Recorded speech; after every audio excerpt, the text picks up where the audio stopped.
Hello guys, आज हम लोग पढ़ेंगे पॉपुलेशन से। तो फिर हमने इसका आगे पढ़ चुका था। और जो पॉपुलेशन होता है, स्टार्ट करते हैं।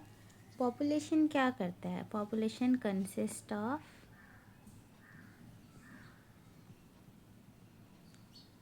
सिंगल स्पीशीज़, है ना। सिंगल स्पीशीज़ होता है पॉपुलेशन में। अब देखिए, इधर लिखा हुआ है कि हमारे जो नेचर में हमको रेयरली मिलता है आइसोलेटेड और सिंगल इंडिविजुअल एक किसी भी स्पीशी का। मेजॉरिटी जो होता है वो ग्रुप में रहते हैं और वो वेल डिफाइंड जियोग्राफिकल एरिया में रहते हैं। ओके, और ग्रुप्स में रहते हैं और ये लोग शेयर और compete करते हैं रिसोर्सेज के लिए, सिमिलर रिसोर्सेज के लिए। पोटेंशियली ये लोग इंटरब्रीड भी कर सकते हैं और फिर इससे कंस्टिट्यूट होता है एक पॉपुलेशन। ऑल्दो जो टर्म है इन ब्रीडिंग, ये इम्प्लाई करता है सेक्सुअल रिप्रोडक्शन में। काफ़ी इंडिविजुअल एसेक्सुअल रिप्रोडक्शन से भी आते हैं, जिसको ये कंसिडर करते हैं पॉपुलेशन की तरह, जो कि पर्पस ऑफ इकोलॉजिकल स्टडीज़ के लिए होता है। अब यहाँ से आपके हैं एग्जांपल्स, जैसे कि जो कॉर्मोरेंट्स है वेटलैंड के, रैट्स है अबैंडन ड्वेलिंग के, टीकवुड है ट्रीज़ के एक फॉरेस्ट ट्रैक में, बैक्टीरिया है कल्चर प्लांट के, और लोटस प्लांट है एक पॉन्ड के। ये एग्जाम्पल है पॉपुलेशन का। अब आपने पहले इसके पढ़ा होगा कि an individual organism is the one that has to cope with a change environment. एक इंडिविजुअल होता है जिसको एक इन्वायरमेंट के साथ करना पड़ता है। लेकिन जो पॉपुलेशन लेवल में नेचुरल सिलेक्शन होता है एवॉल्व करने के लिए डिज़ायर्ड ट्रेट्स को एवॉल्व करने के लिए। पॉपुलेशन इकोलॉजी का ये एक इम्पॉर्टेंट एरिया है इकोलॉजी का, क्योंकि वो लिंक करता है इकोलॉजी को पॉपुलेशन जेनेटिक्स और एवोल्यूशन के साथ। ओके, यहाँ से के इसलिए ये करता है पॉपुलेशन इकोलॉजी। अब देखिए, अब है जो पॉपुलेशन का होता है, काफ़ी एट्रीब्यूट्स होते हैं, है ना। जैसे कि एक इंडिविजुअल का नहीं होता, ठीक है, वो चीज़ होता है पॉपुलेशन के बाद। जैसे कि एक इंडिविजुअल के पास क्या होता है, बर्थ और डेथ, लेकिन एक पॉपुलेशन के पास बर्थ रेट और डेथ रेट होता है। अब ये जो पॉपुलेशन में ये रेट रेफ़र करता है पर कैपिटा बर्थ्स और डेथ से रिस्पेक्टिवली। अब जो रेट है वो एक्सप्रेस होता है चेंज इन नंबर, इंक्रीज और decrease with respect to member of population. यहाँ पे एग्जांपल है, एक पॉन्ड में 20 लोटस प्लांट थे पिछले साल। अब उसका रिप्रोडक्शन से 8 न्यू प्लांट आ गए, तो इसका करंट पॉपुलेशन 28 हुआ। तो बर्थ रेट कितना होगा, 8/20, जो हो गया 0.4। मतलब कि आपको जितना भी है ना, आपको final minus initial upon initial, ठीक है, ये इतना है आपका बर्थ रेट। ये आपका बर्थ रेट रहता है। ये साइंस में भी आपका रहता है परसेंटेज इंक्रीज़ का फॉर्मूला, है ना। तो फिर इतना। और वैसे ही अगर 4 इंडिविजुअल एक लेबोरेटरी में 40 फ्रूट फ्लाई डाई हो गए, ठीक है, पॉपुलेशन 40 फ्रूट फ्लाई में से 4 मर गए, तो फिर इसका वापस फाइनल माइनस इनिशियल करेंगे। इस पे इनिशियल माइनस फाइनल करते हैं, तो 40 माइनस 36। तो देखिए ये होगा 40 माइनस 36 अपॉन क्या, इसका fine initial minus final upon initial. Initially कितना था ये 40, राइट। तो कितना हुआ ये 4/40, जो हो गया 1/10, जो होता है 0.1, ठीक है। इतने पर वीक है। अब मैं आपको कुछ क्वेश्चन देती हूँ, ओके। कुछ क्वेश्चंस देंगे आपको। देखिए, 2000 साल में कुछ 28 थे, तो फिर 2000 थे, 2000 में आपके थे 25, ओके। फिर आपके 2001 में 20 बच्चे। 20 समझ लो एक सोसाइटी में इतने बिल्ली है, ठीक है। 25 बिल्ली थे और 2001 में 20 बिल्ली बचे। तो फिर डेथ रेट कितना हुआ? क्या होता है डेथ रेट? फाइनल नहीं, initial minus final upon initial, है ना। इनिशियली कितना था? 25 माइनस 20, फिर इनिशियली कितना था? 25, तो कितना हुआ? 5/25, कितना हुआ? 1/5, कितना हुआ? 5, 0.2। आ गया आप लोगों से आंसर? आ गया तो कमेंट सेक्शन में यस बोल सकते हैं, ठीक है। अब मैं आप लोग और क्वेश्चन देती हूँ, उसका आप लोग आंसर भी बताना, ठीक है। इसका है फाइनल नहीं, फाइनल नहीं, फाइनल नहीं, 2000, थोड़ा पास की बात करते हैं। 2023 में 200 डॉग थे, ठीक है। समझ लो हम पुणे में रहते हैं, तो फिर समझ लो, ठीक है। मैं पुणे में नहीं रहती हूँ, ठीक है। 200 डॉग है, तो फिर 2024 में 100 डॉग हो गए। नहीं, ये वाला मैं बर्थ रेट वाला देती हूँ, है ना, बहुत डेथ हो रही है। इस पे 500 डॉग हो गए, तो फिर इसका बर्थ रेट कितना हुआ? ओके, ये आप लोग मेरे को निकाल के बताएंगे, कमेंट सेक्शन में आंसर लिख दीजिए, मैं चेक करती हूँ। Another attribute characteristic of a population is sex ratio. एक इंडिविजुअल या तो मेल होता है या तो फीमेल होता है, और एक पॉपुलेशन का सेक्स रेशियो होता है, जैसे कि 60% फीमेल है और 40% मेल है। अब एक पॉपुलेशन किसी भी टाइम में कंपोज होता है काफ़ी इंडिविजुअल के अलग अलग एजेस की। अब जो एज डिस्ट्रीब्यूशन है, मतलब percent individual of a given age और एज ग्रुप, ये प्लॉट होता है पॉपुलेशन में। जो रिजल्टिंग स्ट्रक्चर होता है उसको हम लोग बोलते हैं एज पिरामिड।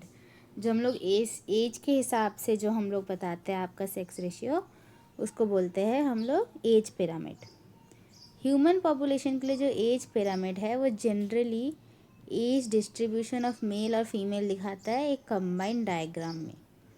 अब जो शेप होता है ना पिरामिड का, वो रिफ्लेक्ट करता है growth state of the population, कि वो ग्रोइंग है, स्टेबल है, या फिर डिक्लाइनिंग है, ठीक है। तो फिर जो पहला वाला जो है, इस पर आपको क्या दिख रहा है? पहले वाले में जैसे बढ़ रहा है, देखिए पोस्ट रिप्रोडक्टिव अगर कम है, प्री रिप्रोडक्टिव अगर ज़्यादा है। प्री रिप्रोडक्टिव मतलब कि क्या हुआ कि ये जो लोग रिप्रोड्यूस नहीं कर सकते, ये वाले भी रिप्रोड्यूस नहीं कर सकते, है ना। रिप्रोडक्टिव में देखिए ज़्यादा है, प्री रिप्रोडक्टिव में और भी ज़्यादा है, मतलब ये वाले किसी दिन इधर आएंगे, तो इससे क्या पता चल रहा है आपको? पॉपुलेशन बढ़ रहा है ना। इसका एग्जांपल क्या हो गया? India, okay. अब देखिए इधर जो स्टेबल है, और स्टेबल में ऐसा होता है, ठीक है, ये डेवलपिंग है और इसको हम लोग पिरामिडल बोलते हैं। फिर जाके इसको हम लोग बोलते हैं बेल शेप्ड, ठीक है। जो आप लोग स्टेबल दिख रहे हैं इसको बोलेंगे बेल शेप। ये पिरामिड बन रहा है ना, इधर आप लोग लिख दीजिए, इधर पिरामिडल शेप है इसका, ठीक है।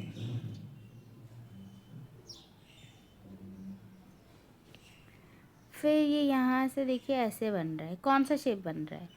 बेल शेप्ड, है ना, बेल शेप्ड बन रहा है।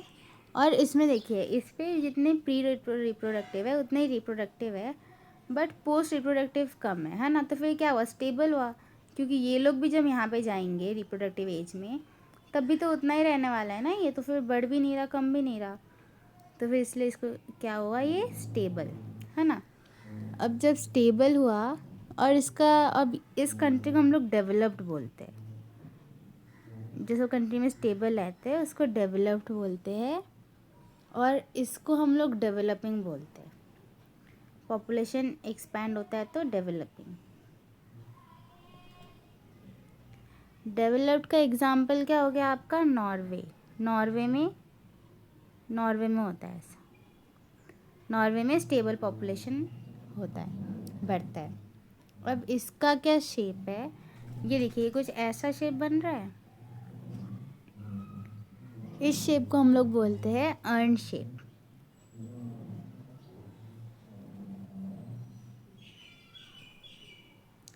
अर्न शेप्ड होता है। और इसका एग्जाम्पल क्या है? जापान। ठीक है। और देखिए यहाँ पे जो पॉपुलेशन है, यहाँ पे यंग वालों की कम है, तो फिर रिप्रोडक्टिव वाले रिप्रोड्यूस कर लेंगे। बट ये लोग जब रिप्रोडक्शन में आएंगे तो फिर यहाँ से तो कम हो गई ना पॉपुलेशन, है ना, क्योंकि ये बच्चे ही कम हो रहे हैं, तो इसलिए अब ये बच्चे ऊपर जाएंगे, फिर मतलब ऐसे कि पॉपुलेशन डिक्लाइन होता रहेगा। तो अब जो साइज़ होता है ना, हमको बहुत बताता है उसका स्टेटस इन द हैबिटेट। ठीक है। Whatever ecological process we wish to investigate in a population, be in the outcome of competition with another species, the impact of a predator or the effect of a pesticide application, we always evaluate them in terms of any change in the population size. अब किसी भी species के साथ जब भी लड़ाई होती है, किसी एक का कम होता है तो उसका पॉपुलेशन साइज़ क्या होगा? बढ़ेगा या फिर कमेगा। मतलब कि लड़ाई होती है तो एक का बढ़ेगा, एक का ज़्यादा रहेगा, है ना, या तो दोनों रहेंगे या फिर दोनों नहीं रहते हैं मोस्टली। बट अगर दोनों रह रहे तो भी ठीक है, लेकिन मोस्टली दोनों नहीं रहते तो फिर कोई एक ही जीतता है ना। जब कंपटीशन है तो जो सबसे अच्छा होगा वही बचेगा, है ना।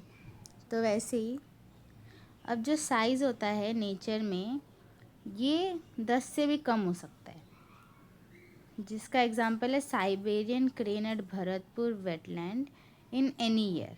ठीक है। या फिर मिलियंस में चले जाते हैं, मतलब ये साइज़ क्या? Population size. ठीक है, कम से कम हो जाते हैं। और ये क्लैमाइडोमोनास इन अ पॉन्ड। ठीक है। अब देखो मिलियंस में कहाँ पे चले जाते हैं, यहाँ पे हम लोग लिख लेते हैं, इम्पॉर्टेंट है। 10 से भी कम किस में? Siberian crane.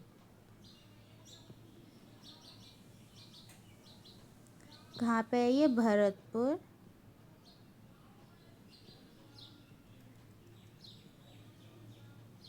वेटलैंड।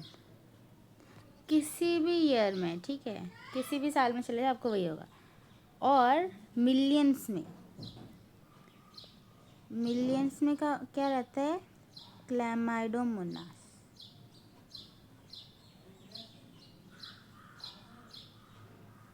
क्लैमाइडोमोनास कहाँ पे रहता है? पॉन्ड्स। ओके। अब हम लोग आ जाते हैं नेक्स्ट टॉपिक में पॉपुलेशन साइज। मोर टेक्निकली हम लोग उसको पॉपुलेशन डेंसिटी बोल सकते हैं। इसको हम लोग डेजिग्नेट कैसे करते हैं? कैपिटल एन से। इसको हम लोग, ज़रूरी नहीं कि हम लोग इसको मेजर करें नंबर में, ऑल दो जो टोटल नंबर है ये सबसे ज़्यादा अप्रोप्रिएट मेजरमेंट है पॉपुलेशन डेंसिटी का, लेकिन कुछ केसेस में मीनिंगलेस और डिफ़िकल्ट होता है डिटरमाइन के लिए।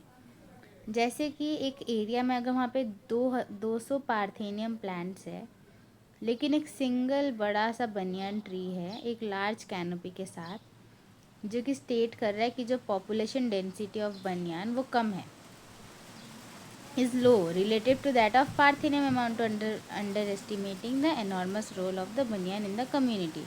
देखिए अब इसी वजह चल रहा है। आप अगर ऐसे देखेंगे बड़ा सा तो फिर आपको पता चलेगा कि जो बनियान है ये कम है। अब ऐसे केस में जो परसेंट ऑफ बायोमास वो ज़्यादा मीनिंगफुल मेजर रहता है ना, क्योंकि देखो दोनों कम तो है नहीं, बनियान भी बहुत बड़ा है ना, और ये छोटे छोटे मिल के ज़्यादा, ये ज़्यादा एरिया नहीं लेते ना parthenium plant, but banyan tree बहुत लेते हैं, तो इसलिए ज़्यादा मीनिंगफुल मेजर होगा परसेंट कवर और या फिर बायोमास, जो कि बहुत ही मीनिंगफुल मेजर है पॉपुलेशन साइज़ के लिए। अब जो टोटल नंबर है वो इजीली अडॉप्टेबल मेजर नहीं है पॉपुलेशन के लिए, क्योंकि वो बड़ा है और काउंटिंग इम्पॉसिबल है और काफ़ी टाइम कंज्यूमिंग भी है। अगर आपके पास अगर dense laboratory culture of bacteria petri dish, what is the best method to report density, है ना। अब देखो आप इसका रिपोर्टेड डेंसिटी कैसे करेंगे? ये बैक्टीरिया कितने एरिया में बन रहा है, राइट। डेंसिटी क्या होता है बताइए? डेंसिटी होता है मास अपॉन वॉल्यूम, होता है कि नहीं? तो डेंसिटी अगर मास अपॉन वॉल्यूम होता है तो फिर यही होगा, है ना, जितना मास होगा उसको डिवाइड बाय वॉल्यूम कर देंगे। तो समटाइम काफ़ी इकोलॉजिकल इन्वेस्टिगेशन के लिए कोई ज़रूरत नहीं है एब्सोल्यूट पॉपुलेशन जानने के लिए। रिलेटिव डेंसिटी भी एक पर्पस जैसा कर देता है, वैसा ही काम करता है। जैसे कि जो नंबर ऑफ़ फिश जो एक पर ट्रैप में उसी से हमको पता चल जाता है कि लेक में कितना मछली है। हम लोग लेक में सारे मछली तो काउंट नहीं कर सकते, तो हम लोग क्या करेंगे, एक किसी एक पार्ट का हम लोग पानी ले लेंगे। अब उस पर जितना आया मछली उतना ही ऑफकोर्स मछली का डेंसिटी है ना। तो हम लोग ऐसे उसको फिर मल्टीप्लाई कर देंगे उसके पॉन्ड के एरिया वॉल्यूम के साथ, मतलब कि उतने ही फिर है मछली, है ना। क्योंकि उतना हम लोगों ने समझ लीजिए पर लीटर समझा है ना। इतना मछली 10 मछली पर लीटर, तो फिर अगर 10 मछली पर लीटर है तो अगर पॉन्ड में अगर आपका समझ लीजिए 1000 लीटर है, तो अगर 10 तो फिर कितना हो जाएगा, 10 इंटू 1000 जो हो जाता है 10⁴, मतलब कि 10,000। अब हम मोस्टली ऑब्लाइज्ड है एस्टिमेट करने के लिए population size indirectly without actually counting them या फिर सीइंग देम। जो टाइगर सेंसस होता है हमारे नेशनल पार्क में और टाइगर रिजर्व्स होता है, वो ऑफन बेस्ड रहता है पग मार्केट और फीसल पिलेट्स। ओके, अब देखिए जो टाइगर सेंसस की कितने टाइगर हैं हमारे नेशनल पार्क में ये और टाइगर रिजर्व्स में, ये कैसे पता चलता है। हम लोग पग मार्क्स मतलब उनके पैर के छाप, और फीकल पैलेट्स मतलब कि उनका एक्सक्रीटा। हम लोग ऑफकोर्स हर एक शेर को तो देखने नहीं जाते होंगे, नहीं तो हम ही उनका फूड बन जाएंगे, फिर हम ही उनके फीकल पैलेट जैसे निकलेंगे, है ना। तो इसलिए हमको वो चीज़ नहीं करने के लिए हम सिर्फ उनका पग मार्क देखते हैं, मतलब पैर के छाप और फीकल पैलेट्स, जिससे हमको पता चल जाता है कि इतने गिवन एरिया में इतने टाइगर्स हैं। तो फिर ये टोटल एरिया में कितना होगा, ठीक है।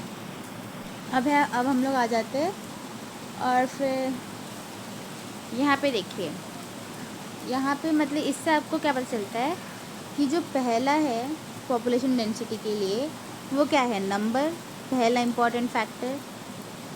दूसरा क्या है, बायोमास, है कि नहीं। अब हम लोग आ जाते हैं पॉपुलेशन ग्रोथ में। अब जो पॉपुलेशन होता है, the size of population is not static parameter, है ना।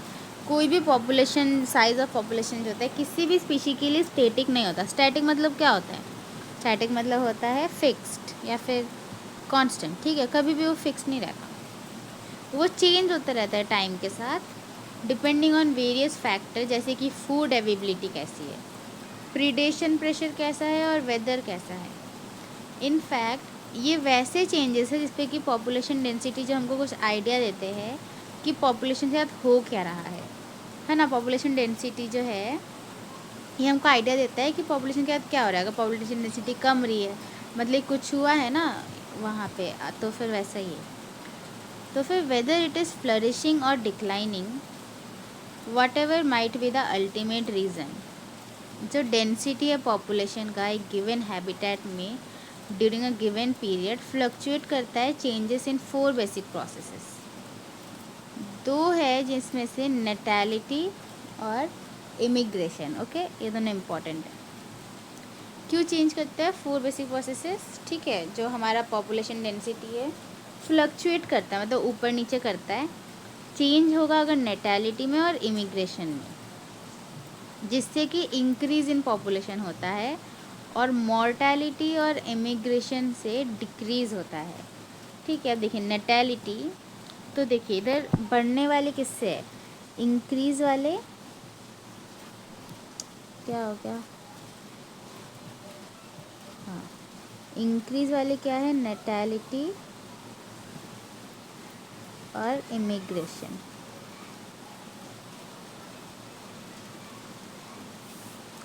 फिर कमने वाले कौन से हैं, कमने वाले हैं मॉर्टैलिटी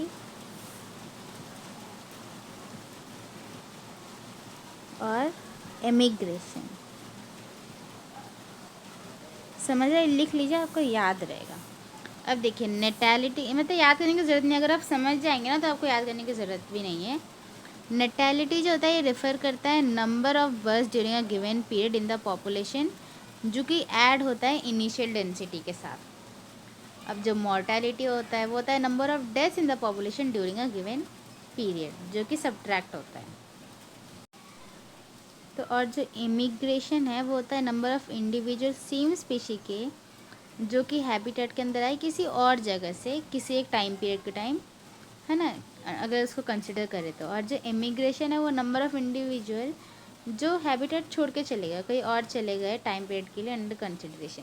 जैसे कि इंडिया में क्या होता है, मोस्टली लोग अगर पढ़ाई होता है, ठीक है, तो फिर लोग बाहर चले जाते हैं for higher studies and all. उसको क्या बोलेंगे, एमिग्रेशन, है ना। अब वो लोग वहाँ के पॉपुलेशन हो गई है, अब वो लोग वहाँ के पॉपुलेशन के साथ ब्लेंड करते हैं, राइट। और इमिग्रेशन जैसे कि इंडिया में लोग घूमने के लिए आते हैं, रिसर्च करने के लिए आते हैं, मॉन्यूमेंट्स को, एंशियंट चीज़ों को देखने के लिए आते हैं, उसके ऊपर वो रिसर्च करने के लिए, और बायो जो भी बनाते हैं ना, बायोग्राफी बनाने के लिए, रिसर्च पेपर पब्लिश करने के लिए बहुत क्यूरियस होता है फॉरेन हमारे बारे में, फॉरेनर्स। तो देखिए अब यहाँ पे आप लोग समझ रहे, ये है आपका पॉपुलेशन डेंसिटी। अगर इसमें से माइनस हुए तो क्या होगा, मॉर्टेलिटी। अगर इसमें से माइनस हुआ तो क्या होगा, इमिग्रेशन। मॉर्टेलिटी मतलब क्या होता है ना, सीधा ख़त्म हो जाना, लेकिन इमिग्रेशन मतलब कहीं और चले जाना, समझ रहे हो। नेटैलिटी का मतलब कि आ जाना, ठीक है, मतलब कि आ रहा है इसके अंदर, लेकिन इमिग्रेशन का मतलब भी ये किसी और लैंड से आ रहा है, ठीक है ना, इसका मतलब होता है इमिग्रेशन। तो एन जो है पॉपुलेशन डेंसिटी है ना, हमने पढ़ा था population density designated as N.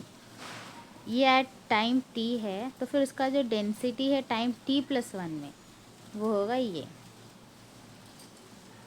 Okay. मतलब कि उतना उतना हार्ड नहीं है। देखिए n t+1 में जो पॉपुलेशन डेंसिटी था, ठीक है, जो इनिशियल पॉपुलेशन डेंसिटी था प्लस बर्थ, ठीक है। अब देखिए कितने नए आए, है ना, और फिर कितने इमिग्रेशन हुआ, तो फिर बर्थ प्लस इमिग्रेशन मतलब जितने भी ऐड होने वाले, फिर सब्ट्रैक्ट किसको कर देंगे, जितने भी गए और जितने भी मर गए। ये है मॉर्टेलिटी मतलब डेथ, और ये है इमिग्रेशन से ई। तो फिर जितने भी गए उसको ऐड किया और फिर उसको सब्ट्रैक्ट कर दिया, ऐसे ही करते हैं ना हम लोग सब्ट्रैक्शन, ठीक है। क्योंकि देखिए ये अगर मल्टीप्लाई करेंगे ना तो ये -d और -e हो जाएगा, अगर आप माइनस को दोनों मल्टीप्लाई करेंगे, तो इसलिए काफ़ी इजी फार्मूला है, ओके। अब आप देख सकते हैं ऊपर के इक्वेशन से, ठीक है। अब जो पॉपुलेशन डेंसिटी है वो इंक्रीज होगा अगर number of birth plus the number of immigrant, मतलब b+i अगर मोर हुआ नंबर ऑफ़ डेथ से, है ना, इमिग्रेंट्स का d+e। अदरवाइज़ वो डिक्रीज़ ही करेगा। अगर b+i का अगर कम हुआ, है ना, तो फिर बताइए कैसे हो सकता है ना, तो फिर तो नेगेटिव में जाएगा ना। ये टोटल में से अगर ये वाला पार्ट अगर बड़ा हुआ तो फिर नेगेटिव में चला जाएगा ना टोटल, मतलब कि इससे एन से तो कम ही जाएगा, नेगेटिव में नहीं जाएगा, एन से तो कम ही हो जाएगा। लेकिन अगर पॉजिटिव वाई वाला पार्ट अगर ज़्यादा हुआ तो पॉजिटिव होगा, है ना, पॉजिटिव होगा तो एन से बड़ा वैल्यू आएगा फिर। अब नॉर्मल कंडीशंस के अंदर बर्थ और डेथ सबसे ज़्यादा इम्पॉर्टेंट फैक्टर है जो कि इन्फ्लुएंस करते हैं पॉपुलेशन डेंसिटी को। अब जो दूसरे दो फैक्टर है, assuming importance only under special condition, काफ़ी इंस्टेंस के लिए अगर एक नया हैबिटेट अगर कॉलोनाइज हुआ है तो फिर इमिग्रेशन ज़्यादा सिग्निफिकेंटली कंट्रीब्यूट करता है पॉपुलेशन देन बर्थ रेट, है ना। अगर इंस्टेंस अगर न्यू हैबिटेट अगर कॉलोनाइज हुआ है ना, तो फिर उधर बर्थ रेट से भी ज़्यादा क्या होता है, इमिग्रेशन कंट्रीब्यूट करता है। अब देखिए, अब है ग्रोथ मॉडल। ग्रोथ मॉडल ये है, ग्रोथ मॉडल में ज़्यादा कुछ है नहीं। Does the growth of a population, हमने कंसिडर किया है about unbridled human population growth and problem in a country and it is there for the nature for us to be curious. Same we are show some restraint growth perhaps we can learn, ठीक है। ये जो नीचे behave करता है, same way और show restraints on growth, ठीक है। अब देखिए हम लोग पढ़ेंगे और to from nature on how to control population growth. तो हम लोग सीखते हैं how to control population growth. अब हम लोग आ जाते हैं एक्सपोनेंशियल ग्रोथ में। रिसोर्स जो कि फूड और स्पेस अवेलेबिलिटी, ये ऑब्वियसली एसेंशियल है अनइम्पेडेड ग्रोथ के लिए पॉपुलेशन। अनइम्पेडेड क्या होता है, अनइम्पेडेड का मतलब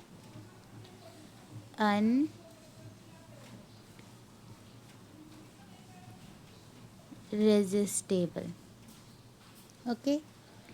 अब जो होता है पॉपुलेशन, आइडियली जब रिसोर्सेस एक हैबिटेट में अनलिमिटेड होता है ईच स्पेशी का एबिलिटी होता है रियलाइज़ करने के लिए उसका इनेट पोटेंशियल उसके नंबर में ग्रो करने, जैसे कि डार्विन ने ऑब्जर्व किया था उसके थ्योरी ऑफ नेचुरल सिलेक्शन में कि जो पॉपुलेशन जब ग्रो करता है एक्सपोनेंशियल की जो पॉपुलेशन होता है ना वो एक्सपोनेंशियल या फिर ज्योमेट्रिक फैशन में ग्रो करता है।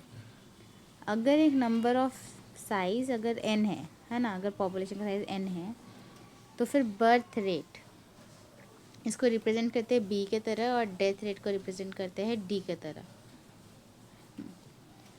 इसका मतलब बर्थ रेट का क्या होता है, पर कैपिटा बर्थ, और फिर डेथ होता है पर कैपिटा डेथ। तो फिर जो इंक्रीज या फिर डिक्रीज होता है N during a unit T, इसको हम लोग बोलते हैं D N by D T, जो कि क्या हो जाएगा B minus T D N by D T, मतलब कितना इंक्रीज हुआ है। ये होता है birth minus death into N, N मतलब कि वही आपका पॉपुलेशन डेंसिटी, ठीक है। और अगर b माइनस टी को अगर हमने r मान लिया, इसको कांस्टेंट मान लिया, तो फिर D N by D T equal to R N. R क्या है आपका b माइनस टी।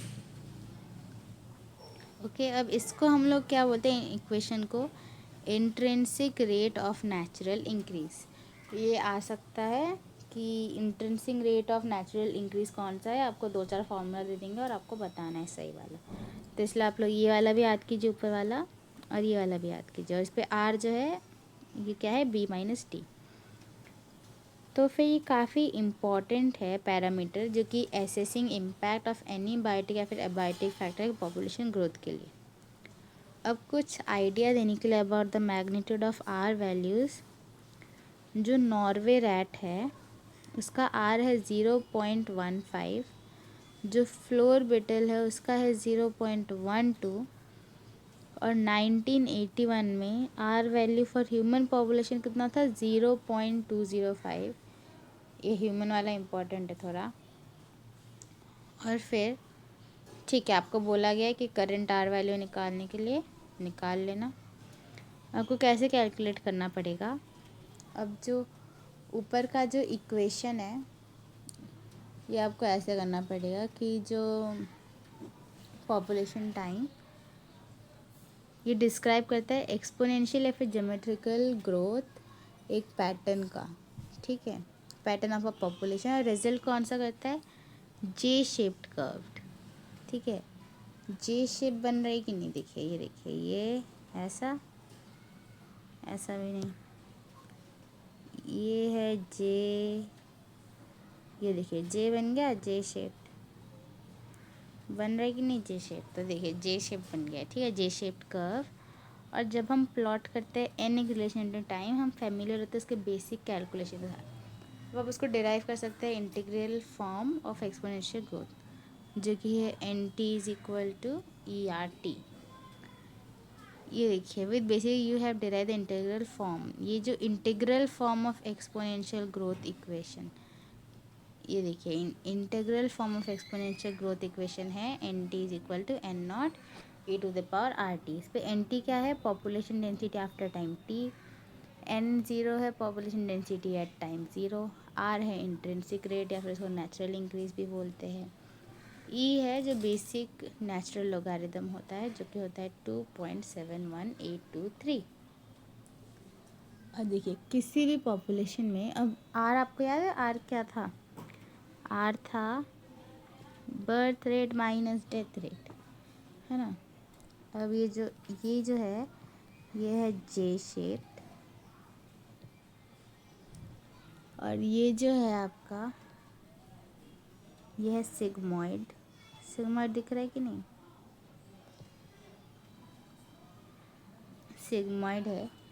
और इसका ये कब होता है जब लिमिटेड रिसोर्सेस होते हैं,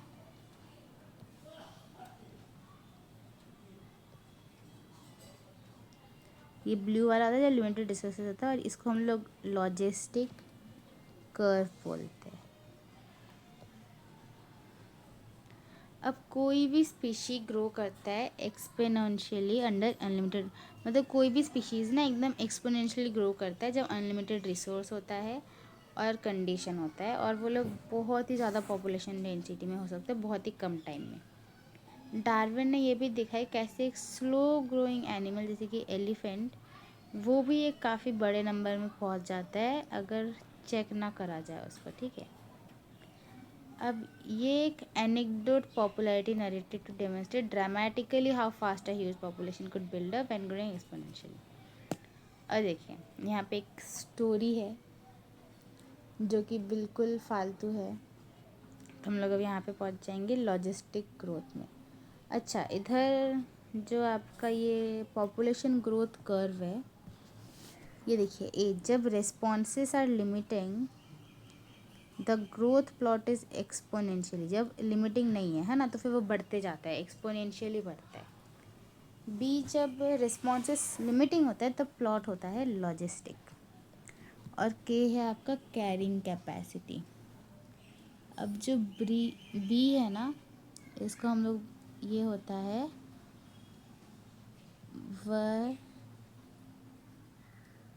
वर्नस्ट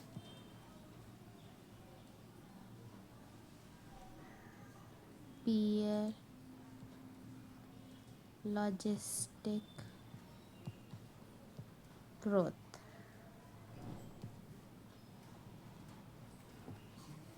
ओके, हम लोग यहाँ पे आ जाते हैं लॉजिस्टिक ग्रोथ में।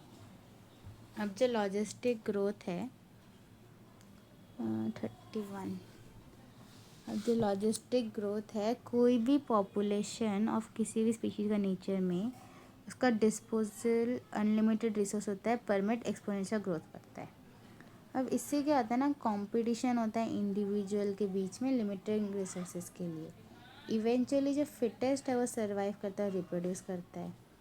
और जो गवर्नमेंट है काफ़ी कंट्री के, उन्होंने रियलाइज़ किया है कि ये जो फैक्ट है, introduce various restraint with a view to limit human population growth. Nature में गिवन हैबिटेट के पास इनफ रिसोर्सेज रहते हैं सपोर्ट करने के लिए एक मैक्सिमम पॉसिबल नंबर के लिए, जिसके बाद कोई भी और ग्रोथ नहीं हो सकता, no further growth is possible. और हम लोग इस लिमिट को नेचर का कैरिंग कैपेसिटी के बोलते हैं उस स्पीशीज के लिए, उस हैबिटेट में। अब देखिए, एक जो पॉपुलेशन ग्रोथ है एक हैबिटेट में, आप population growth in a habitat जिसका कि लिमिटेड रिसोर्सेज होता है, वो शो करता है इनिशियली एक लैग फेज शो करता है, ठीक है। इनिशियली कौन सा फेज? Lag phase. हमने लैग फेज पढ़ा था ना, तो फिर वही followed by phases of acceleration और फिर डिसलेरेशन, फाइनली एन एसिम्पटोट, ठीक है। जब population density reaches the carrying capacity क्या था? के। एक plot N relation to time T results in a sigmoid curve. अब ये जो एन है, अब ये देखिए, ये वाला इक्वेशन का क्या है? Sigmoid curve. ओह, इधर लिखा हुआ है वर्नस्ट पर्ल, इधर एल लिखना भूल गई, ठीक है। वर्नस्ट पर्ल लॉजिस्टिक ग्रोथ, ठीक है। अब इस टाइप का जो पॉपुलेशन ग्रोथ होता है इसको हम लोग बोलते हैं वर्नस्ट पर्ल लॉजिस्टिक ग्रोथ, और ये डिस्क्राइब होता है इस वाले इक्वेशन के साथ। ये याद रखना पड़ेगा आपको, शायद इसका इक्वेशन पूछ लेंगे, इसका आपको शायद शेप पूछ लेंगे, ठीक है। अब देखिए, जो आपका वो वाला ग्रोथ है एक्सपोनेंशियल ग्रोथ है।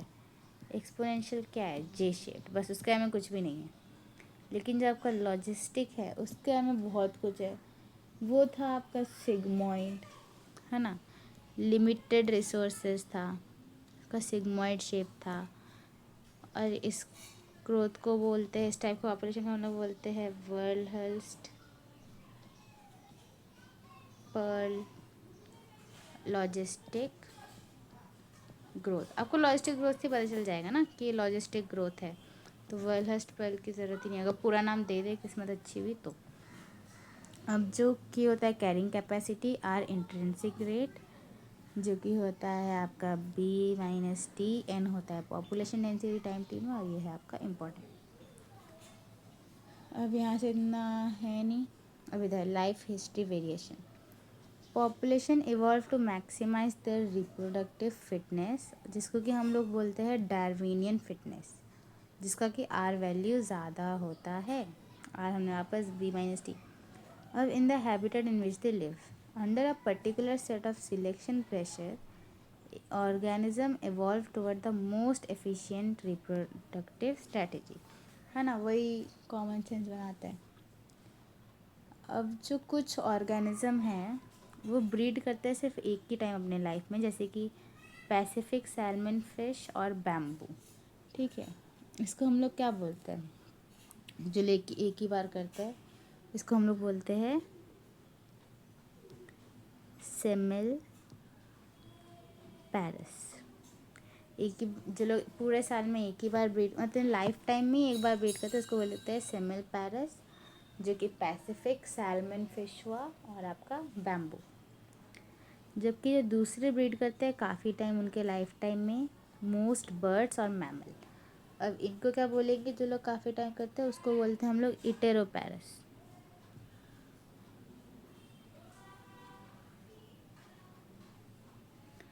ओके, अब कुछ प्रोड्यूस करते हैं, some produce a large number of small sized offspring, जैसे कि ऑयस्टर और पेलाजिक फिशेस।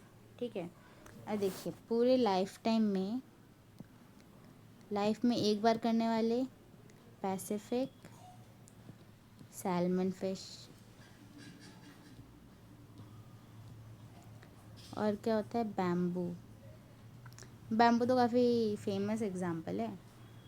फिर जो लोग बहुत बार करते हैं लाइफ में मैनी टाइम्स रिप्रोड्यूस करने वाले, मतलब हाँ, तो फिर इनका ये सब कौन होता है, बर्ड्स, मोस्ट बर्ड्स। ठीक है, ऑल बर्ड्स नहीं, मोस्ट बर्ड्स, बर्ड्स और मैमल्स। कोई भरोसा नहीं है एनटीए में, वो लोग ऑल बर्ड्स करके आपको ट्रू फॉल्स में दे देंगे, फिर आधे लोग वहीं पे गलत हो जाएंगे और फिर ख़त्म हो जाएगा। तो मोस्ट, और जो कुछ होते हैं जो बहुत ज़्यादा करते हैं, स्मॉल साइज ऑफ स्प्रिंग।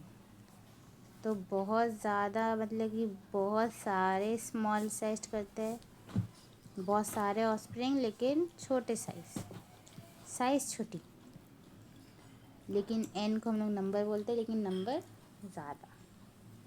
ठीक है, लार्ज नंबर। ठीक है, और ये होता है ऑयस्टर। ये कौन से होते हैं, ऑयस्टर और पेलाजिक फिश।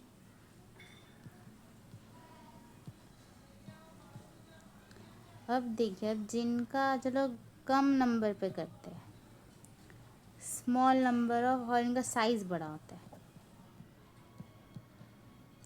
ये कौन से होते हैं, ये ऑपोजिट है बिल्कुल, ये होते हैं बर्ड्स और मैमल।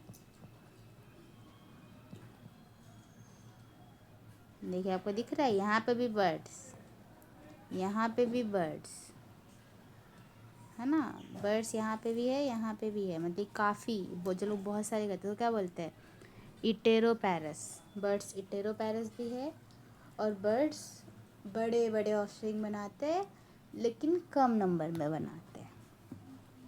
ठीक है, produce small number large size offspring birds mammal.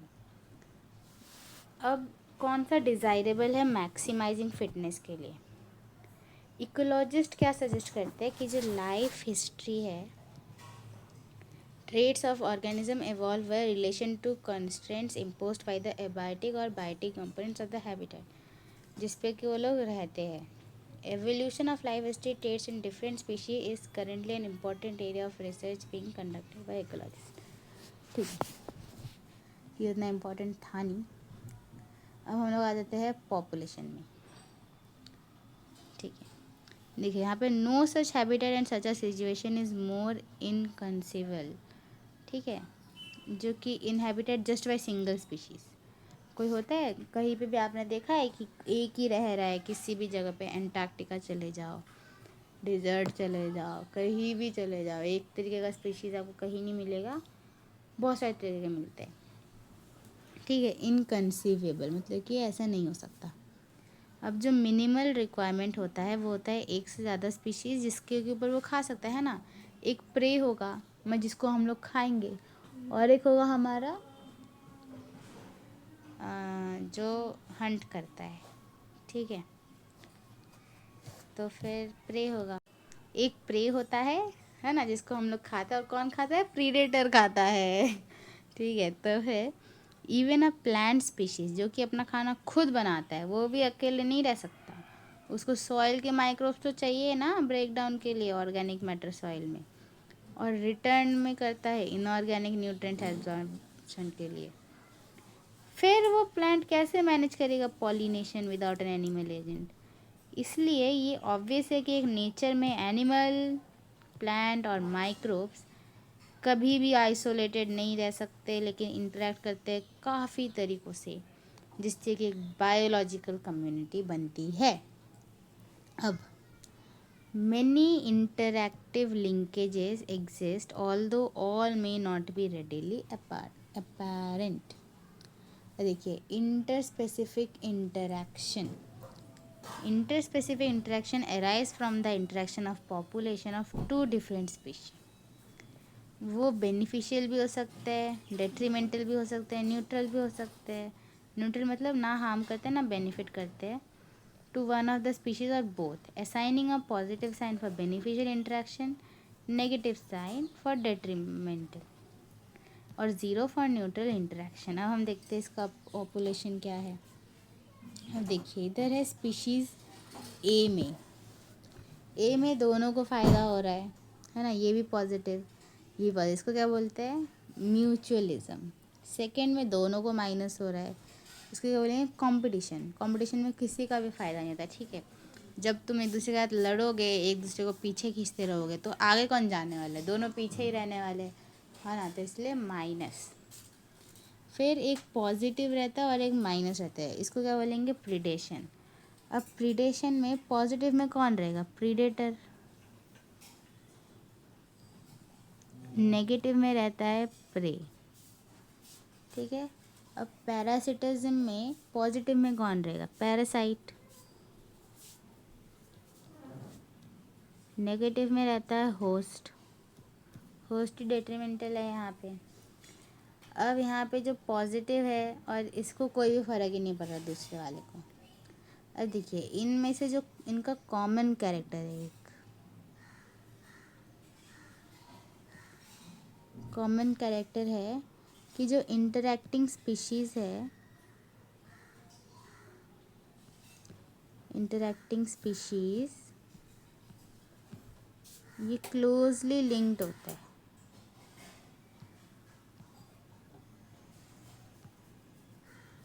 Okay, अब इधर हम लोग आ जाते हैं नेगेटिव और ज़ीरो में। इसमें एक बंदे, इस पर सिर्फ माइनस ही हो रहा होता है, पॉजिटिव नहीं हो रहा था। तो जो बोथ द स्पेसिस बेनिफिट होता है म्यूचुअलिज्म में, दोनों लूज़ करते हैं कंपटीशन में, और पैरासिटिज्म में प्रीडेशन बेनिफिट करता है ना, parasitic predator respectively.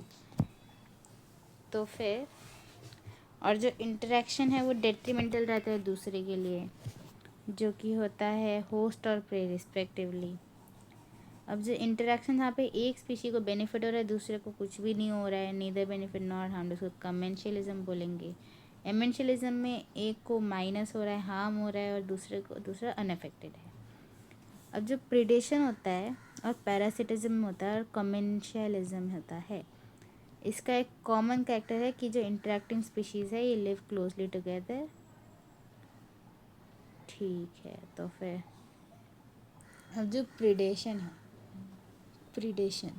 Predation what would happen, ठीक है, ये छोड़ दीजिए। Predation as nature's way of transferring to higher trophic level the energy fixed by plant. जब भी हम सोचते हैं प्रीडेशन और प्रे के बारे में, मोस्ट प्रिफरेबली वो टाइगर और डेयर होता है जो कि हमारे मन में आता है। लेकिन एक स्पैरो जो कि सीड को खा रहा है, वो भी एक प्रीडेटर ही है। और जो एनिमल्स है जो प्लांट्स को खा रहे हैं, वो उसको हर्बीवोर्स बोलते हैं। लेकिन उसको अगर ब्रॉड वे से देखें तो फिर वो इकोलॉजिकल कंटेक्स्ट से प्रीडेटर से कुछ ज़्यादा अलग नहीं है। तो फिर अब beside acting as conducts for energy transfer across trophic level, conducts का मतलब होता है एंटिटी या फिर इंडिविजुअल, है ना, एंटिटी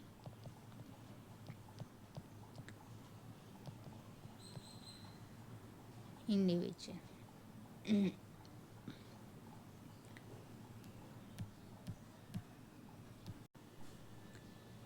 प्रीडेटर काफ़ी इम्पॉर्टेंट रोल प्ले करते हैं, प्ले अदर इम्पॉर्टेंट रोल। वो लोग कीप करते हैं प्रे पॉपुलेशन को कंट्रोल के अंदर, लेकिन जो प्रीडेटर है प्रे स्पीशीज़ काफ़ी हाई पॉपुलेशन डेंसिटी में, जिससे कि इकोसिस्टम इंस्टेबिलिटी हो जाता है। जब सर्टेन एक्जॉटिक स्पीशीज़ इंट्रोड्यूस होते हैं ज्योग्राफिकल एरिया में, वो इन्वेजिव हो जाता है और फास्टली स्प्रेड होता है, क्योंकि जो इन्वेडेड लैंड है उसके नेचुरल प्रीडेटर्स नहीं है।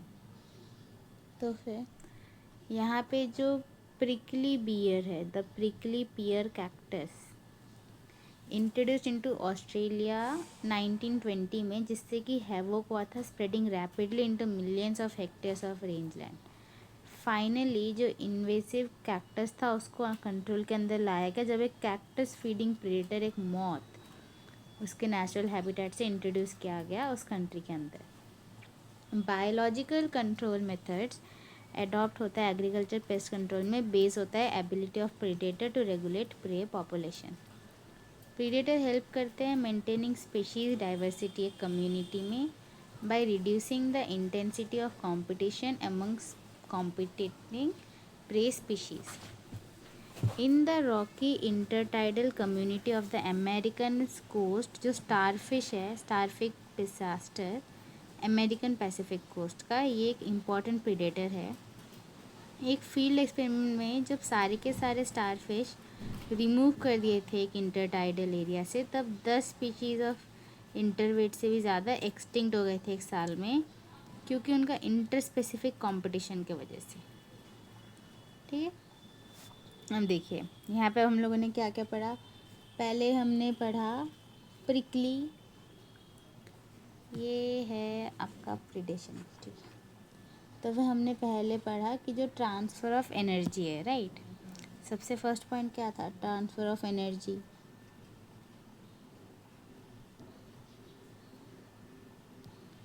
ट्रांसफ़र ऑफ एनर्जी, ठीक है। सेकेंड था helps to check population size of prey, है ना, इसके लिए भी हेल्प करता है।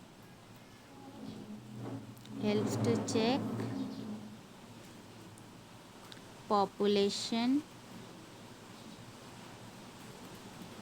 Size of pray.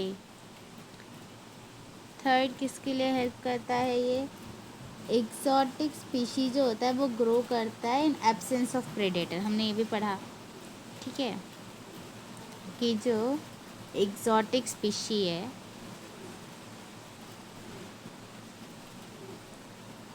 Grow in absence of predator, in absence of predator. Okay, अब देखिए फोर्थ हमने पढ़ा, इसका एग्जाम्पल क्या था, थर्ड का एग्जाम्पल हमने पढ़ा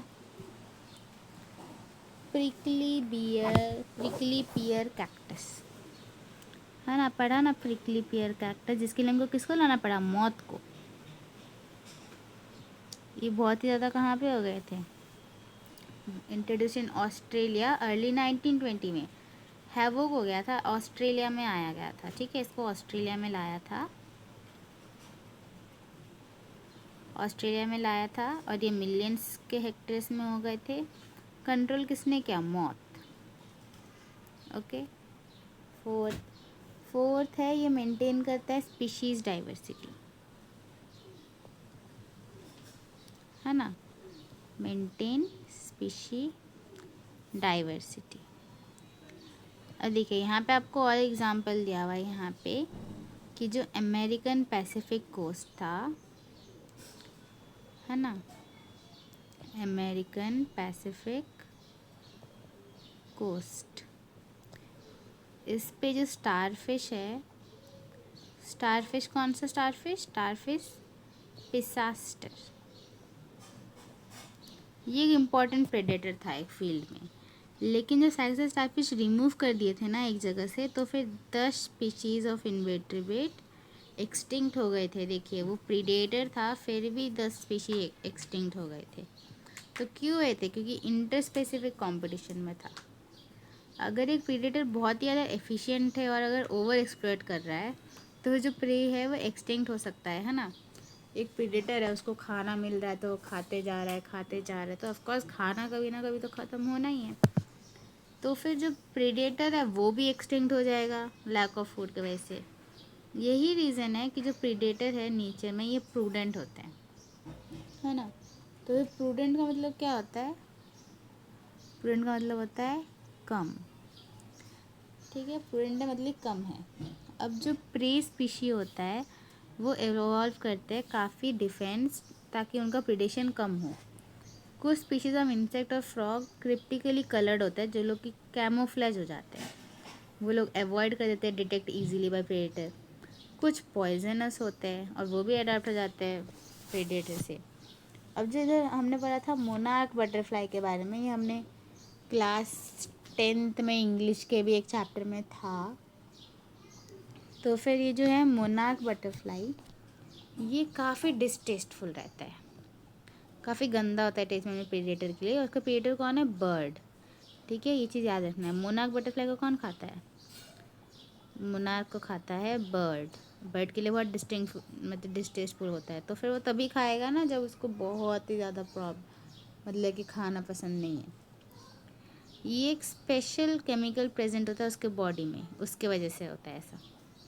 इंटरेस्टिंगली जो बटरफ्लाई है वो इस केमिकल को एक्वायर कर लेता है अपने कैटरपिलर स्टेज में, जब वो पॉइजनस वीड को खाता है। ये मोनार्क क्या होता है? बैड टेस्ट, है ना, बैड टेस्ट होता है। लेकिन ये क्यों होता है? क्योंकि एक कैटरपिलर जब होता है, कैटरपिलर, तो किसको खाता है वो? Poisonous weed. ओके। अब देखो प्लांट जो कि हर्बीवोर होता है प्रेडेटर, 25% ऑफ ऑल इंसेक्ट को हम लोग फाइटोफैगस मतलब फाइटोफैगस होते हैं, जो कि प्लांट सैप में जो कि प्लांट सैप्स को खाते हैं और दूसरे पार्ट्स ऑफ प्लांट को खाते हैं। प्रॉब्लम पर्टिकुलरली सीवियर है प्लांट्स के लिए, क्योंकि एनिमल्स की तरह वो लोग इधर उधर भाग नहीं सकते अपने प्रेडेटर से। तो इसलिए प्लांट्स को इवॉल्व करना पड़ा है काफ़ी वेराइटी ऑफ मॉर्फोलॉजिकल और केमिकल डिफेंसेस अगेंस्ट हर्बीवोर। अब देखिए जो थॉर्न्स, एसेशिया और कैक्टस, जो कि most common morphological means of defence है। थॉर्न्स सबसे ज़्यादा common morphological means of defence होता है प्लांट्स में। वैसे ही काफ़ी प्लांट्स प्रोड्यूस करते हैं और स्टोर करते हैं केमिकल जो हर्बीवोर को सिक कर देता है, और वो लोग जब भी वो लोग खाते हैं, जिससे कि उनका फीडिंग और डाइजेशन ख़राब हो जाता है, उसका पूरा रिप्रोडक्शन भी ख़राब हो जाता है, उसको मार तक सकते हैं। इसलिए आप लोगों ने देखा कि जो वीड कैलोट्रोपिस होता है, जो कि अबैंडेड फील्ड में ग्रो करता है, जो प्लांट होता है ना, वो प्रोड्यूस करता है काफ़ी पॉइजनस कार्डियक ग्लाइकोसाइड। क्या करता है? Cardiac glycoside. और इसलिए ये कि तुमने कभी किसी कैटल या फिर गोट को ना उसके पास घूमते हुए नहीं देखा होगा। अब एक wide variety of chemical substances that we extract from plants on a commercial scale, जो कि है निकोटीन, कैफीन और क्विनीन, स्टायरिकीन, ओपियम, ये प्रोड्यूस होता है by them actually as defence against grazer और ब्राउजर, ठीक है। यही जो है जो लोग ऐसे रहते हैं, ये लोग ही ये सब निकोटीन वगैरह प्रोड्यूस करते हैं। तो वैसे हम लोग ये सब लिख लेते हैं कैसे क्या क्या होता है। एनिमल प्रे देखिए क्या क्या करता है। 1, कैमोफ्लेज करता है। कैमोफ्लेज कौन कौन करता है? याद है? कैमोफ्लेज करता है आपके ये कैमेलियन करते हैं, है ना, फ्रॉग्स करते हैं, इंसेक्ट करते हैं। ये देखिए इधर इंसेक्ट एंड फ्रॉग, ये कैमोफ्लेज करते हैं और डिटेक्ट नहीं होते। सेकंड का पॉइंट क्या है? पॉइजनस होते हैं, है ना। और थर्ड होता है टेस्ट बैड होता है इनका, ठीक है। अब प्लांट्स में देखिए क्या करते हैं।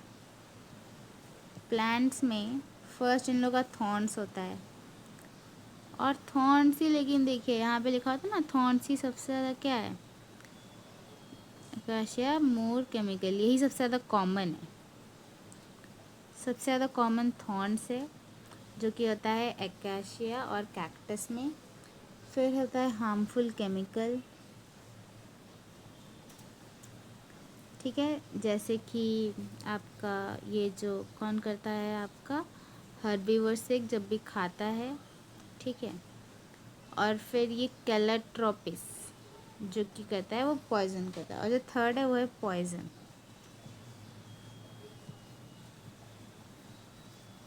ठीक है। ये 3 चीज़ करता है। और ये पॉइजन से क्या बनता है हमारा, निकोटीन, कैफीन, क्विनीन, जो कि उनके लिए पॉइजनस होता है, बट हम लोग अगर इसको सही मात्रा में यूज़ करें तो हमारे लिए पॉइजनस नहीं होता है। हम लोग भी अगर ओवर लेंगे तो हम लोगों के लिए भी वो पॉइजनस होगा, ठीक है। अब इधर एक कॉम्पिटिशन देखिए, जब डार्विन ने बोला स्ट्रगल ऑफ एग्जिस्टेंस और सर्वाइवल का फिटेस्ट इन नेचर, वो कन्विंस था कि जो इंटर स्पेसिफिक कंपटीशन है पोटेंट फोर्स में ऑर्गेनिक एवोल्यूशन, वो जनरली बिलीव कि जो कंपटीशन होता है काफ़ी क्लोजली रिलेटेड स्पीशीज़ में होता है, क्योंकि उन लोगों की नीड सेम होती है और compete करते हैं सेम रिसोर्स के लिए, जो कि लिमिटिंग होता है। लेकिन ये एंटायरली ट्रू नहीं है। फर्स्टली जो टोटली अनरिलेटेड स्पीशीज़ है वो compete कर सकते हैं सेम रिसोर्स के लिए। Instance in some shallow South American lake, कहाँ, साउथ अमेरिकन लेक, फ्लैमिंगो और resident fishes compete for their common food. Common food क्या है, the zoo plankton in the lake. हमने पढ़ा था अभी, अच्छा नहीं अभी नहीं पढ़ा था, अभी पढ़ेंगे अगले चैप्टर में। जू प्लैंकटन जो होता है लेक में, उसके लिए कौन करते हैं compete, फ्लैमिंगो और फिश, ठीक है। हम लोग ये भी लिख लेते हैं, देखिए अमेरिका, ठीक है। अमेरिका कहाँ पे, लेक पे। जू प्लैंकटन ना लेक पे ही मिलता है, ठीक है। तो अमेरिका प्लैंकटन में क्या होता है, जो फ्लैमिंगो है वर्सेस फिश, और इधर क्या मिलता है इनको इससे compete करके, उनका कॉमन फूड जो कि है जू प्लैंकटन,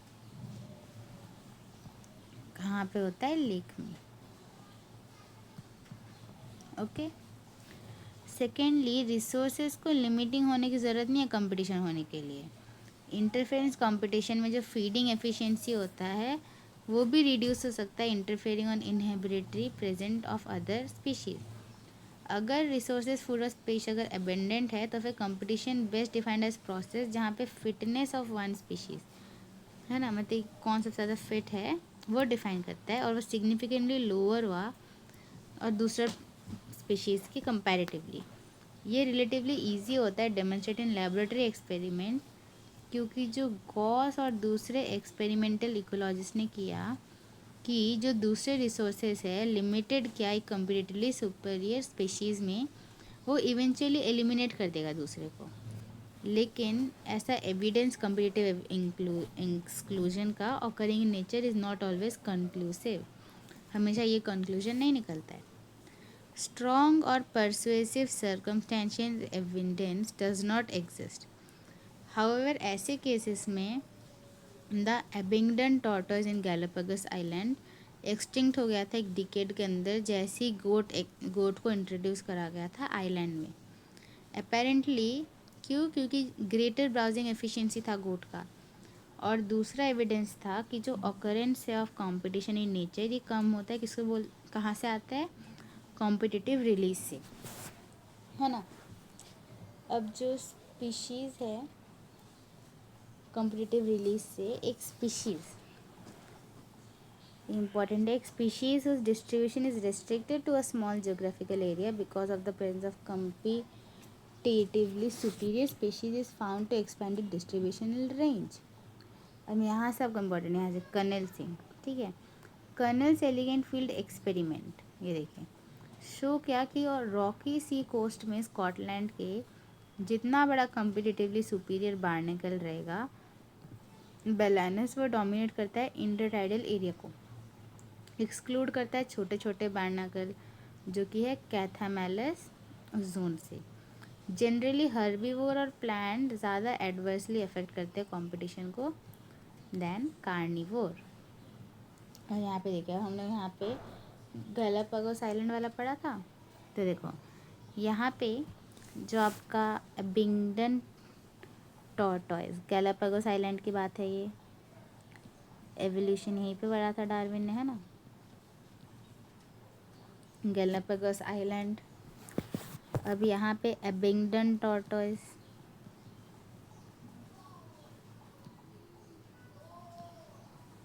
गायब हो गया। और कौन आया आपका, एक्सटिंक्ट विदिन अ डिकेड, और गोट्स आ गए, गोट्स आए तो अबिंडन चला गया, है ना। अब ऐसा क्यों हुआ, क्योंकि इनका एफिशिएंसी ज़्यादा था, ग्रेजिंग एफिशिएंसी, ठीक है। तो लोग बहुत जल्दी जल्दी खा लेते थे, तो फिर सब यही खा लेते थे, उनके लिए कुछ बचता ही नहीं था। अब हम लोग आ जाते हैं गॉस कॉम्पिटिटिव एक्सक्लूजन में। गॉस कॉम्पिटिटिव एक्सक्लूजन प्रिंसिपल बोलता है कि जो दो क्लोज रिलेटेड स्पीशीज़ होता है competing for the same resources can not को एग्जिस्ट इनडेफिनिटली, और जो कॉम्पिटिटिव इन्फीरियर है वो एलिमिनेट हो जाएगा इवेंचुअली। उसने बोला कि दोनों साथ में नहीं रह सकते, गॉस ने बोला कि नहीं, एक को जाना ही पड़ेगा, ठीक है। वो जो इन लोगों ने करा था ना एबिंगडन कर्नेल सेलिगेंट फील्ड एक्सपेरिमेंट में, वो नहीं हो सकता, ठीक है। गॉस और दूसरे एक्सपेरिमेंटल इकोलॉजिस्ट ने ऐसा बोला था, और उसने ऐसे स्टेट किया कि जो competition inferior will be eliminated eventually, this may be true if resources are limiting. ये ट्रू हो सकता है अगर रिसोर्सेज लिमिटिंग है, अदरवाइज जो ज़्यादा रिसेंट स्टडीज़ है वो इसको सपोर्ट नहीं करता है, ग्रॉस जनरलाइजेशन अबाउट कंपटीशन, है ना। वो लोग ये चीज़ नहीं करते, अभी जो न्यू है ना, गॉस बोलता है कि एक एलिमिनेट हो जाएगा, बट अभी बोलते हैं कि वो लोग occurrence of interspecific competition nature में वो पॉइंट आउट करते हैं कि जो लोग कंपटीशन फेस करेंगे वो लोग इवॉल्व कर देंगे जो कि प्रमोट करता हो को एग्जिस्टेंस रैदर देन एक्सक्लूजन। ऐसे मैकेनिज्म को हम लोग बोलते हैं रिसोर्स पार्टीशनिंग। गॉस ने क्या बोला कि एक स्पीशी गायब, ठीक है, दोनों में से कंपटीशन में, और फिर उसके बाद में, है ना, डू नॉट सपे, देखो ये रीसेंट स्टडीज़ क्या बोल रही है आपको कि इवॉल्व, ठीक है, मतलब कि उन्होंने गॉस को गलत बोल दिया। अगर दो स्पीशीज़ compete करेंगे सेम रिसोर्स के लिए, वो अवॉइड कर सकते हैं competition by choosing for instance different types for feeding और डिफरेंट फॉरेजिंग पैटर्न। ये लोग अलग अलग टाइम में खाए, ये दोनों खाने का तरीका अलग हो। मैक आर्थर ने हमको शो करा था ना 5 closely related species of warblers living on the same tree were able to avoid competition coexist due to behavioral difference in their foraging activity, ठीक है। मैक आर्थर ने आपको दिखाया था कि जो स्पीशीज़ ऑफ वॉर्बल्स है, जो लोग सेम ट्री में रह रहे थे, वो लोग अवॉइड कंपटीशन कर रहे थे क्योंकि उनका बिहेवियरल डिफरेंस अलग था फोरेजिंग एक्टिविटी का। अब हम लोग आ जाते हैं, ये था बेलानस। हाँ, यहाँ पे देखिए, यहाँ पे हमने पढ़ा कि जो बेलानस है, बेलानस, अच्छा बेलानस हमने देख चुका है, ठीक है। अब हम लोग आ जाते हैं पैरासिटिज्म में।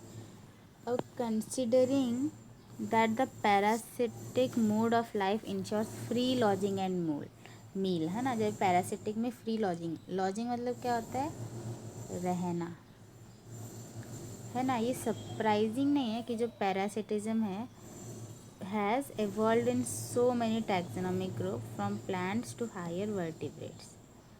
काफ़ी पैरासाइट्स इवॉल्व हो चुके हैं होस्ट स्पेसिफिक, और they can parasite only a single species of host. और ऐसे वे पे दोनों के दोनों होस्ट और पैरासाइट को इवॉल्व करते हैं, जो कि अगर इवॉल्व करता है स्पेशल मैकेनिज्म फॉर रिजेक्टिंग और रेजिस्टिंग द पैरासाइट इवॉल्व करना पड़ेगा mechanism to counter attack and neutralise them in order to be successful with the same host species. In accordance with their lifestyle, parasites evolved special adaptations such as loss of unnecessary sense organ। अब parasites को अगर वहाँ पे रहना है तो उनको unnecessary जो भी सेंस ऑर्गन है वो लोग उसको निकालेंगे, है ना, छोड़ देंगे ताकि वो लोग इजीली रह सके। जितना कम सामान होता है हम उतना ही आसानी से रह सकते हैं कहीं पे। और presence of adhesive organs like suckers to cling on to host. और फिर उन्होंने अपना वेट लॉस कर दिया ताकि वो लोग जाएं, मतलब कि निकल ना जाए अपने होस्ट से। तो फिर इसलिए जो एथेसिव ऑर्गेन्स है जैसे कि सक्कर्स, है ना, जैसे जिसको कि हम लोग पकड़ सके होस्ट के साथ। और लॉस ऑफ डाइजेस्टिव सिस्टम और हाई रिप्रोडक्टिव कैपेसिटी बहुत ही ज़्यादा हो गई। और जो लाइफ साइकिल है पैरासाइट्स का वो बहुत कॉम्प्लेक्स होता है, जिसपे कि एक या तो दो इंटरमीडिएट होस्ट और या फिर वेक्टर रहते हैं पैरासिटाइजेशन को फैसिलिटेट करने के लिए उसके प्राइमरी होस्ट में। देखो आपको इधर याद होगा कि जो होस्ट है इधर को इवॉल्व हो रहा है ना, को इवॉल्व हो रहा है।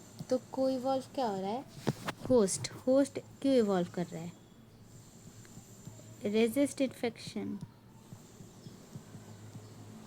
है कि नहीं।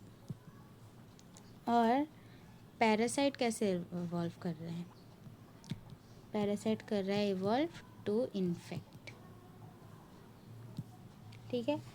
अब देखिए अब द ह्यूमन लिवर फ्लू का टेट्रा, अच्छा यहाँ पे छोड़िए, ये देखिए वन मतलब प्राइमरी होस्ट। ठीक है, ये यहाँ प्राइमरी होस्ट इसको बोलते हैं जहाँ पे एक पैरासाइट अपना रिप्रोडक्टिव स्टेजेस करता है कंप्लीट।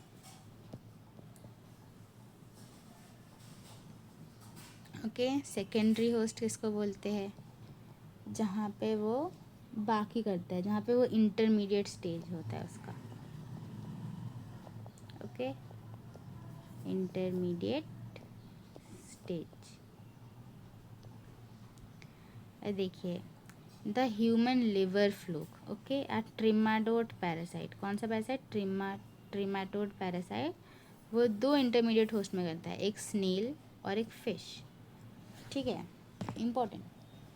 यहाँ से लेके द ह्यूमन से लेके यहाँ से लेके यहाँ तक देखिए द ह्यूमन लिवर फ्लूक, ये एक ट्रिमाटोड पैरासाइट है।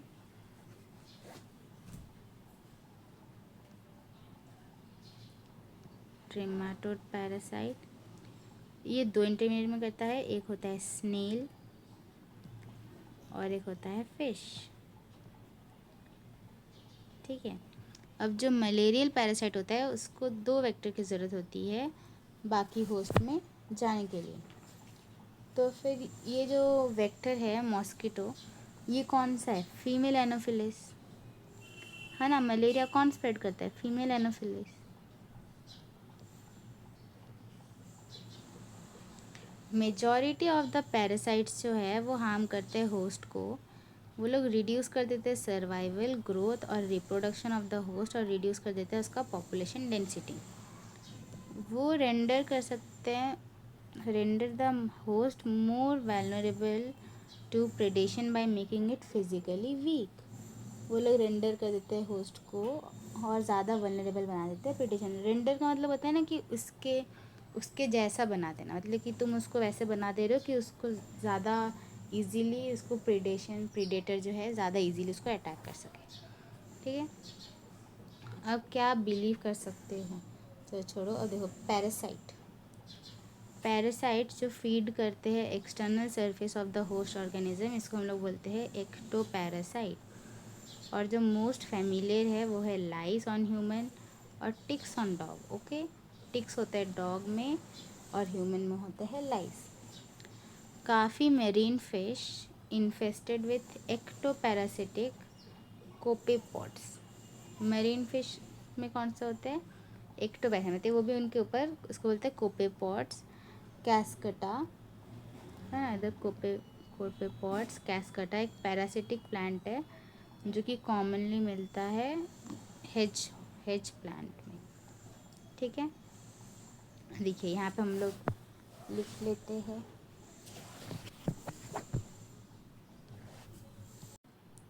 ठीक है, तो फिर काफ़ी मेरीन फिश। अब हम लोग देखेंगे यहाँ पे ह्यूमन में क्या कौन से होते हैं, लाइस, डॉग्स में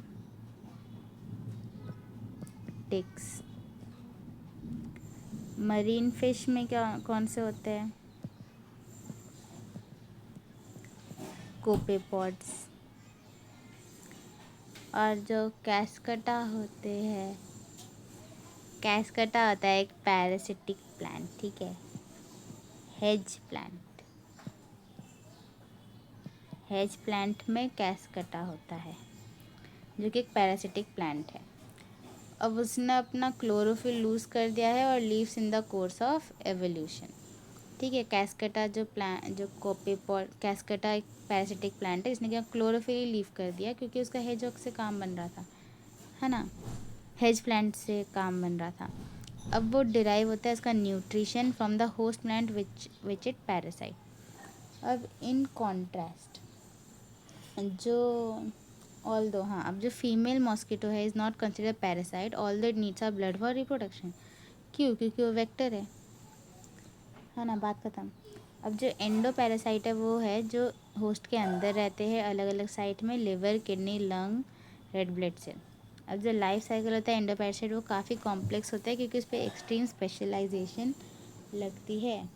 अब देखिए लंग्स में कौन से होते हैं, लिवर, फ्लूक और फिर जो भी। अब उनका जो मॉर्फोलॉजिकल और एनाटॉमिकली फीचर होता है ग्रेटली सिंप्लीफाई होता है और एम्फेसाइजिंग द रिप्रोडक्टिव प्रोटेक्शन। अब इधर आ जाते हैं ब्रूड पैरासिटिज्म, काफ़ी इम्पॉर्टेंट है, ठीक है। द ब्रूड पैरासिटिज्म ये बर्ड में होता है, फैसिनेटिंग एग्जांपल ऑफ पैरासिटिज्म, जिस पे जो पैरासिटिक बर्ड है वो अपना एग करता है और जो होस्ट होता है वो इंक्यूबेट करता है। देखो इस पर क्या होता है ना, ऐसे जो कोयल है वो आके कौवे के नेस्ट में अपना अंडा दे देती है, ठीक है। तो फिर अगर अंडे में दे देती है और फिर जो कौवा है ना वो उसको इंक्यूबेट करता है, फिर बाद में कोयल के बच्चे निकल जाते हैं। तो कोयल तो फिर वो हो गई ना, कोयल हो गई हमारी पैरासिटिक बर्ड क्योंकि वो कौवे को उल्लू बना रही है। और फिर कौवा हो गया हमारा होस्ट बर्ड, ठीक है। अब हम लोग आ जाते हैं कमेंशलिज्म में। अब ये होता है इंटरैक्शन जिसपे कि एक स्पीशी बेनिफिट करता है और दूसरा को कुछ भी नहीं होता। एक ऑर्किड जो कि एक एपीफाइट है, एक मैंगो ब्रांच में और बार्नाकल्स growing on the back of a well benefit, जबकि मैंगो ट्री और वेल कुछ भी बेनिफिट नहीं मिलता उनको। अब जो कैटल, एग्रेट और ग्रेजिंग कैटल है क्लोज एसोसिएशन में, एक साइट और मोस्ट लाइकली टू कैच अगर आप फार्म रूरल एरिया में रहते हो। ये एग्जांपल है कमेंशलिज्म का। जो इग्रेट्स है वो हमेशा फॉरेज करते हैं, कैटल जहाँ पे कि मतलब एकदम झुंड में, है ना, कैटल इग्रेट्स होते हैं वो झुंड में निकाल नहीं पाएंगे, तुम उनको ढूंढ नहीं पाओगे, तो इसलिए लोग वहीं पे रहते हैं कैटल। और जैसे वो रहते हैं मतलब मूव करते हैं वो स्टरअप हो जाते हैं और वेजिटेशन को फ्लश कर देते हैं इंसेक्ट।